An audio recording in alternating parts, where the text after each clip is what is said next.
Memory card investigation.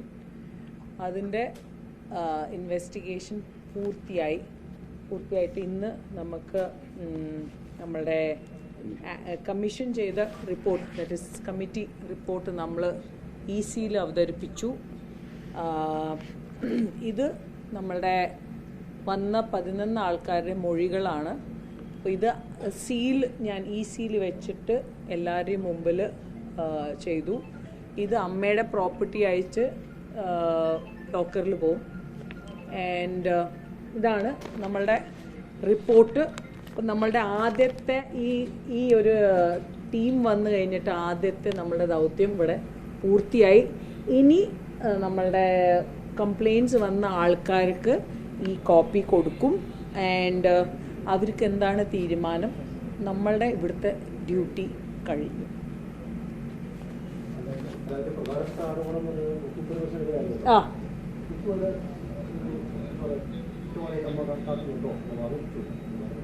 ഇല്ല, because കുക്കുവിനോട് ചോദിച്ച ചോദ്യങ്ങളുടെ പ്രൂഫ് ഇവിടുത്തെ മിനിറ്റ്സ് ആയിട്ട് നമ്മളുടെ കമ്മിറ്റീൻ്റെ മുമ്പിൽ അവതരിപ്പിച്ചു. അതിൻ്റെ ഡീറ്റെയിൽസ് ആയിട്ട് തന്നു.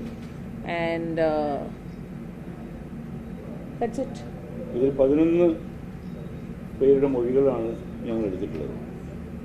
ഈ 11 പേരിൽ അന്നത്തെ പ്രസിഡന്റും സെക്രട്ടറിയും ട്രഷററും ഒക്കെ ഉൾപ്പെടും.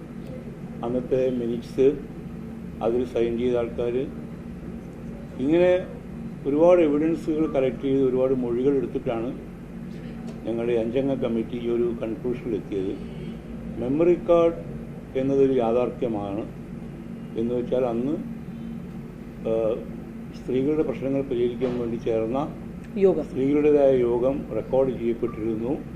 റെക്കോർഡ് ചെയ്യപ്പെട്ട മെമ്മറി കാർഡ് ഒടുവിൽ അന്തരിച്ചു പോയ KPSC ലളിത ചേച്ചിയുടെ കയ്യിലാണ് ഉണ്ടായിരുന്നത് എന്നുള്ളിടത്താണ് ഞങ്ങളുടെ ഫൈൻഡിങ്സ്. KPSC ലളിത ചേച്ചി നമ്മളോടൊപ്പം ഇല്ലാത്തതിനാൽ അതെന്ത് ചെയ്തു എന്ന് നമുക്കറിയില്ല.